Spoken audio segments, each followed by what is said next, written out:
Office of the Medical Examiner, Beatsville. Dr. Jack Handman is speaking. How can I help you? Good evening, this is Kate Brooks. I'm not sure if you remember me. A few weeks ago, we talked about an article I'm working on. It's about your wife. I dropped by last Friday to speak to you, but you weren't working at the time. I asked the security guard to pass on a note for me. I would like us to discuss the topic of... I thought I had made it painfully obvious for the last time. No! Please don't call me again and stop inquiring about my wife. Damn journalists. They don't let me work.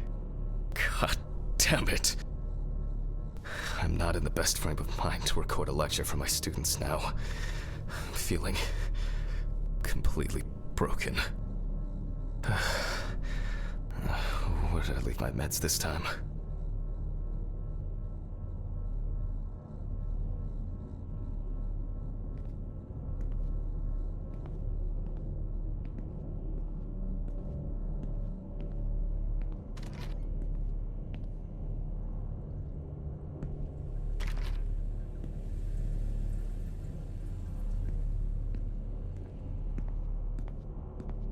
But the word is, the lab will be open tomorrow.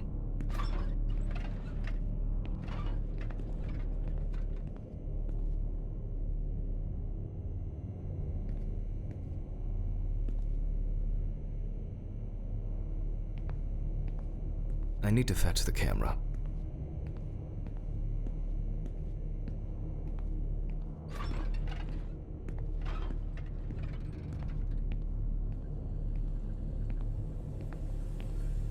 Okay, time to pull myself together. And get back to work. I need to set up the camera first.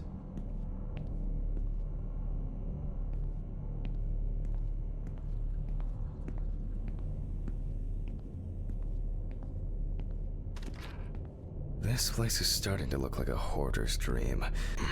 Now remember, Jack, don't forget, hit the record button this time.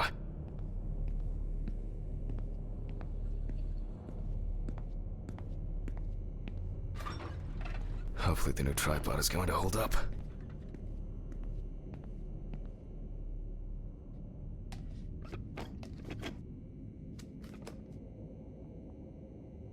Now, I just have to get everything in frame. This should be fine. November 20th, 1991. Time, 8:43 p.m. Recording for medical students from the University of Missouri. This autopsy is conducted by Jack Handman. Hello, everyone.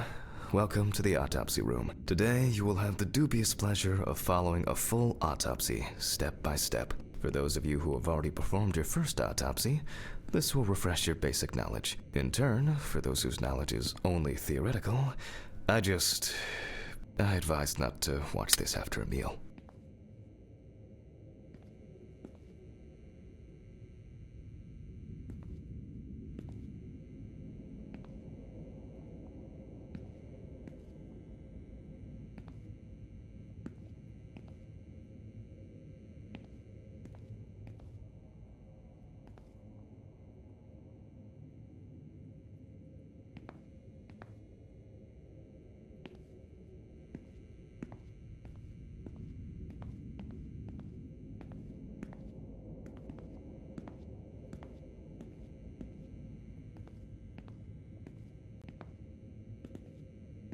Scalpel, scissors, syringe, magnifying glass, knife. I guess I forgot to clean the knife. I wasn't sure it would amount to anything, but the World Wide Web has been a blessing for speeding up my work. Let's start. Always wear an apron, mask, and gloves. Goggles are a must when the job is splashy. And in case of sharp accidents, it's worth having disinfectants at hand. It's true that you won't get ptomaine poisoning straight away, but if your liver or kidney aren't doing well, you may end up with diarrhea.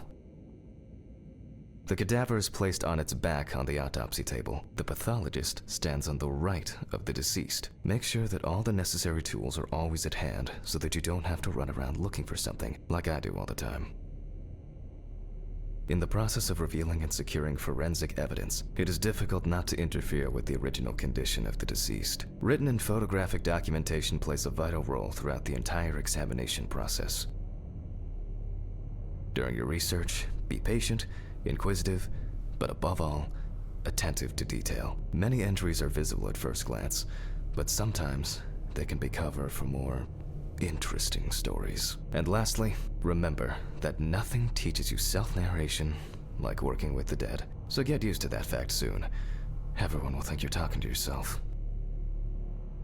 Now, onto the police folder. That will contain all sorts of pertinent information as to who the deceased might be and what potentially happened to them. So, the deceased's name is Tobias Chambers, locally known as Old Toby. Homeless and unemployed for at least a couple of years.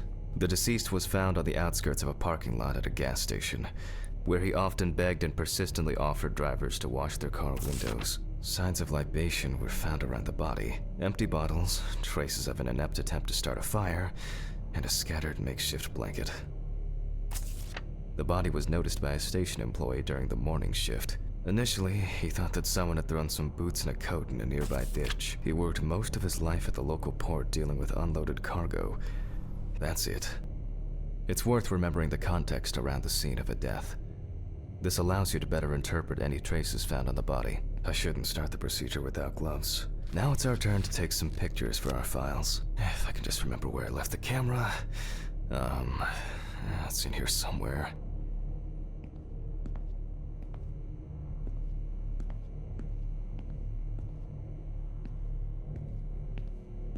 Aha! There you are. I knew it was here somewhere. As I mentioned at the beginning, before we begin the internal examination, we need to document the cadaver and the condition it arrived in. We begin with a full body photo. Try and stick to the top-down rule, but this is not always possible. Let's keep in mind it's all about the legibility, not the perfect frame. Voila! Now we move on to the next step, looking for traces. Take your time. Look at the corpse from different sides, from different angles, up close, and from a distance. You're looking for anything out of the ordinary.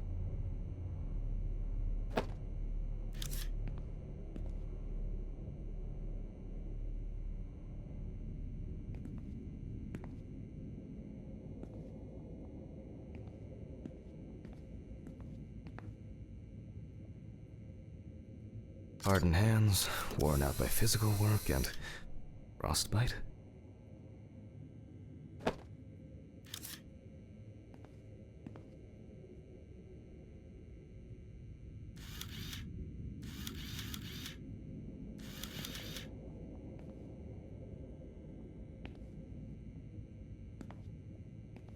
Some wounds in the feet and signs of frostbite, probably because the subject's shoes were too small.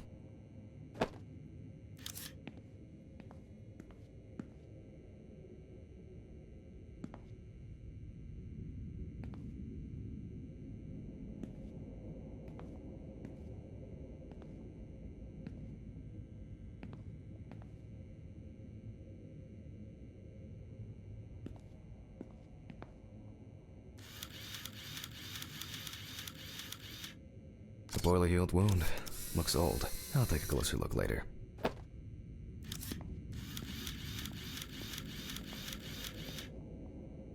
That's something interesting.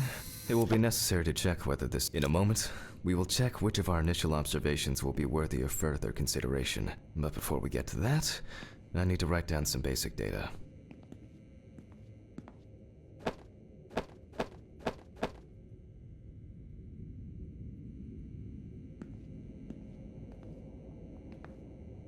Personal information.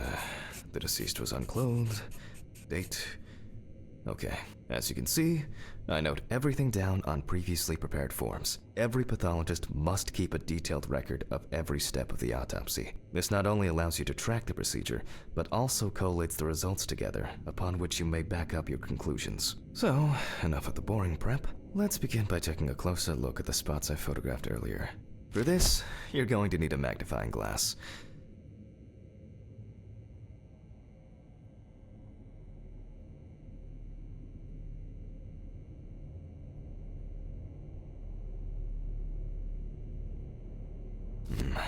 Which spot first?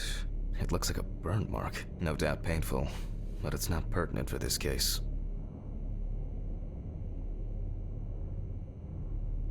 Here we can see frostbite on the fingertips. We can tell by the characteristic skin color.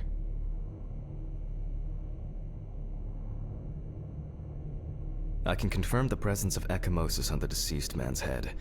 The appearance indicates the intravital nature of the wound. Add alcohol, which I can clearly smell, and this was an accident just waiting to happen.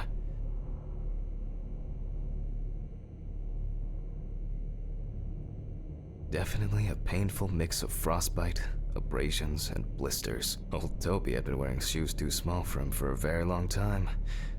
That's if he wore any at all. So far, there are a lot of superficial wounds, but only one serious injury to the head. Let's go back to our notes.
First, I mark the location of the injuries and make notes of the head wound, even though this were not if Toby's body was cold.